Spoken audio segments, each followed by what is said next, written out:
Hi, first graders. For today's lesson, you will need your thinking cap, your listening ears, and that's it. So let's get started with our learning target. Today's learning target says, I can look closely at the illustrations and text to describe how the girl tries to build her magnificent thing. Let's read that again. I can look closely at the illustrations and text to describe how the girl tries to build her magnificent thing. Just like our learning target said, we will be doing a close read, looking at the illustrations and the text to see if we can describe how the girl was able to make her magnificent thing. In our close read, we will be reading the last section of our text, The Most Magnificent Thing. Let's go ahead and get started with our close read. The Most Magnificent Thing. Today we'll be rereading pages 15 through 22.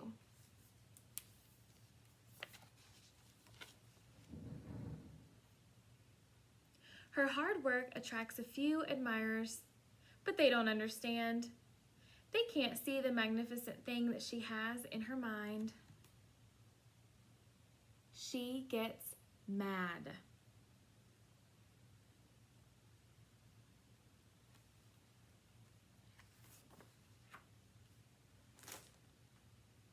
The angrier she gets, the faster she works. She smashes pieces into shapes. She jams parts together. She pummels the little bits in.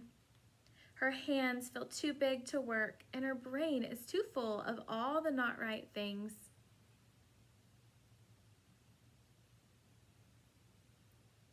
If only the thing would just work.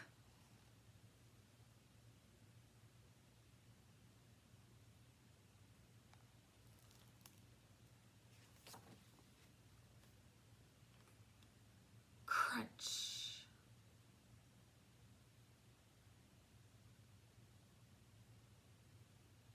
The pain starts in her finger. It rushes up her brain, and she explodes. It is not her finest moment.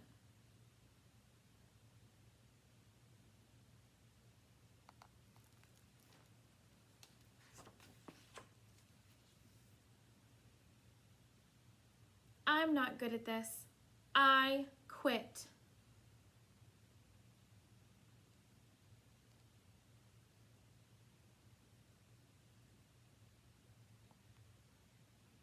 Her assistant suggests a walk.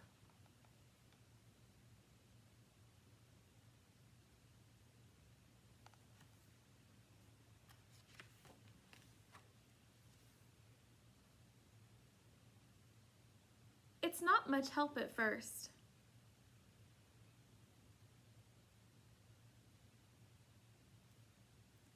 But before long, she starts to feel different. Bit by bit, the mad gets pushed out of her head.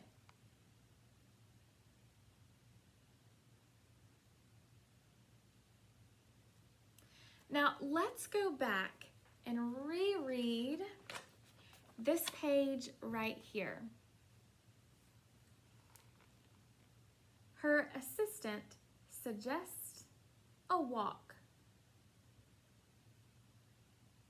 Why do you think her assistant is suggesting a walk? Why would her assistant dog suggest a walk? Think about that for a moment.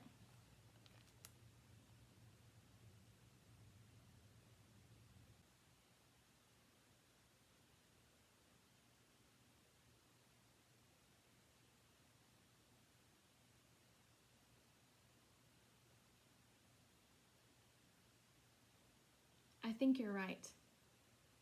I think the assistant, or the dog, knows that it's time for the little girl to stop and take a break. He's hoping that she'll want to go on a walk so that she can rest. now that we have reread this section of our text, we are going to do a language dive. A language dive is where we have a conversation about a sentence in a complex text, like this one. It helps us stop and think about the sentence, and it helps us in understanding our book, and it helps us think through what we're reading and write about what we're reading too. Step 1 of our language dive is to reread the sentence that we're focusing on. Let's listen to our sentence. Our sentence comes from this page, and it says, "It's not much help at first, but before long, she starts to feel different." Listen as I reread it again. It's not much help at first, but before long, she starts to feel different. What do you think is the meaning of this sentence that we're reading here? As you're thinking, I'll let you look at the illustrations again.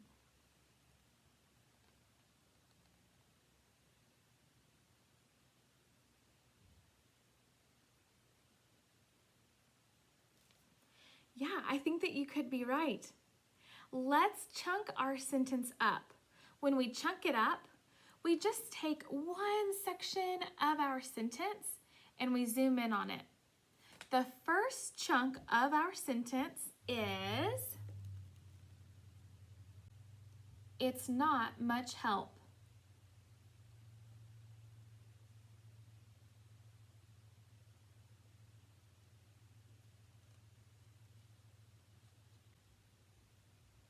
What do you think this chunk is about? What is it? What could the girl be talking about? It's not much help.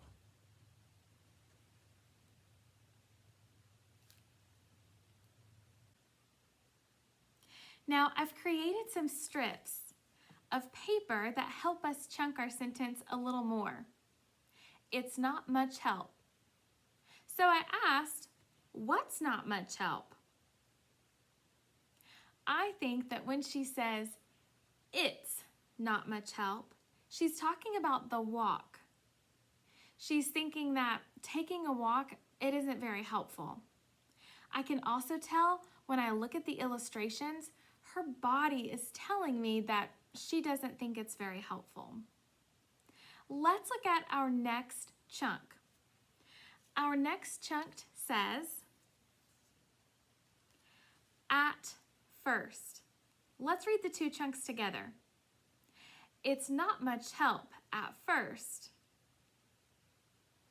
At first.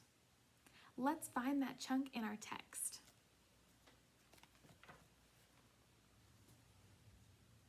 It's not much help at first. So when is the walk not much help? When is the walk not much help?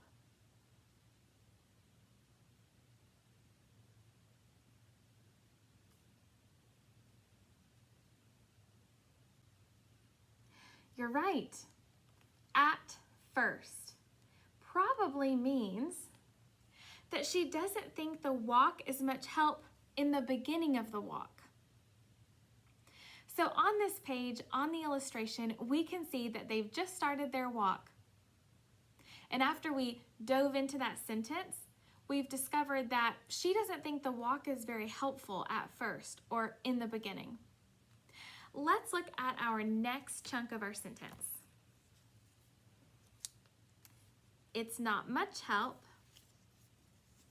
at first, but before long, see if I can hold them, but before long. So here is our next sentence chunk, but before long. Now when I see that word, but, it's making me think that whatever is coming at the end of this sentence must be different from the beginning of this sentence. So if in the beginning of the sentence, she doesn't think the walk is helpful, what would the opposite of that be? Yeah, maybe the walk will become more helpful. Let's find this chunk in our text. All right, here it is. But before long, it's right here. But before long,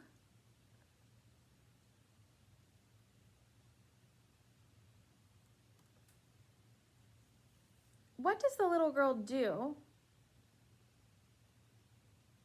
on this page that looks different from the other page? Yeah, she's smiling. She looks a little happier.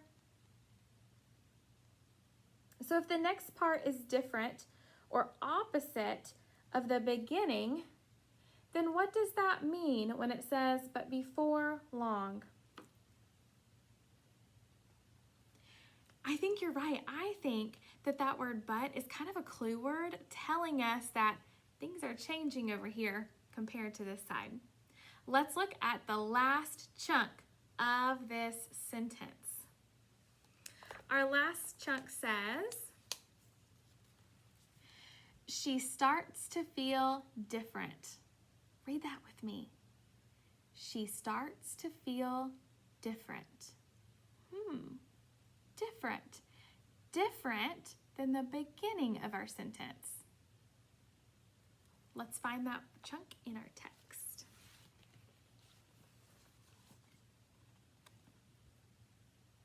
She starts to feel different. What does the little girl do before long? She starts to feel different.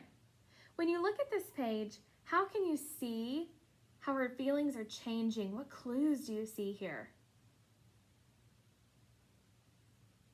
How does she feel now, and how do you know? Yeah, you're right.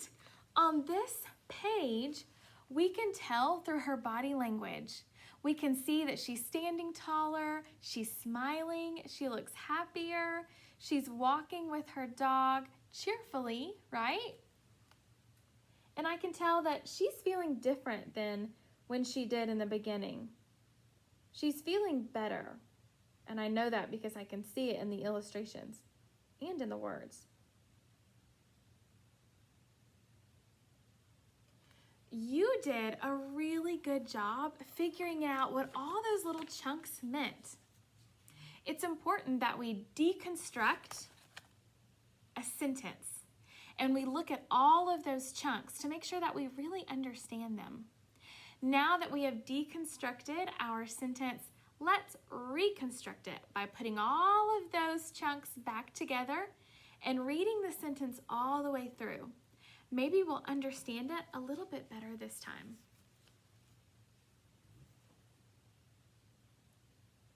It's not much help at first, but before long, she starts to feel different.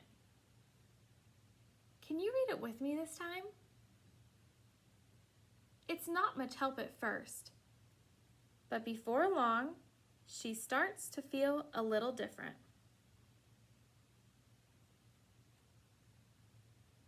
First, we kind of played with those different chunks of the sentence.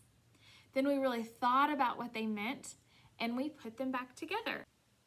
As they stroll along, she comes across the first wrong thing she made. The bad feelings are about to start all over again.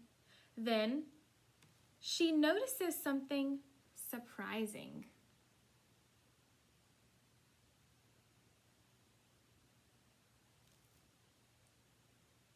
There are some parts of the wrong things that are really quite right. The bolts on one, the shape of another, the wheel to seat ratio of the next.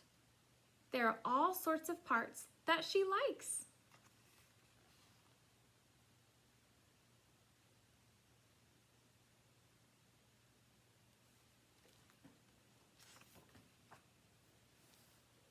By the time she reaches the end, of the trail, she finally knows how to make the thing magnificent. She gets to work. She works carefully and slowly, tinkering, hammering, twisting, fiddling, gluing, painting. Her assistant makes sure there are no distractions.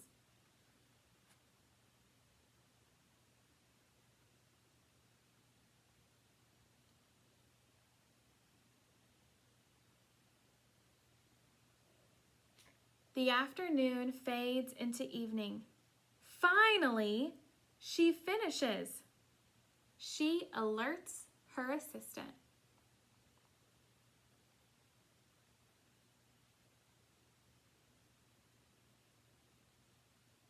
When I look at this page, my favorite sentence is right here. Finally, she finishes. Why does the author tell us she finally knows how to make her magnificent thing?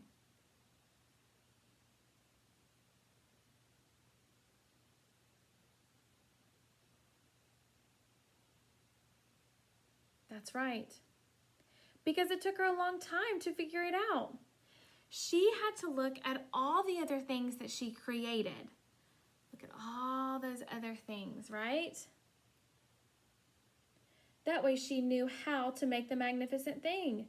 And she had to be thinking for a really long time before she finally created her magnificent thing. Let's keep reading to the end of the book.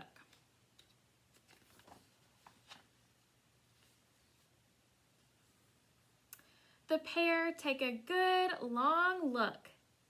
It leans a little to the left, and it's a bit heavier than expected. The color could use a bit of work too, but it's just what she wanted. They climb aboard and take it for a spin. They are not disappointed. It really is the most magnificent thing.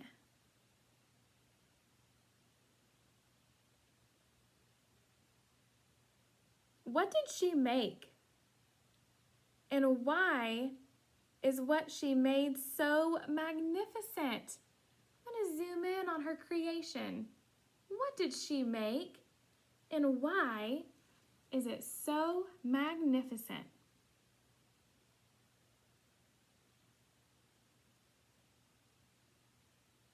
You're right. She made a little creation that carries her dog that connects to her scooter to help him out when she's riding on her scooter. I think that she's really happy with this creation because it makes both her and her assistant happy, and it's a really useful thing, isn't it? I think that they're probably going to use this many, many times. Readers, you did such a good job doing your close read today.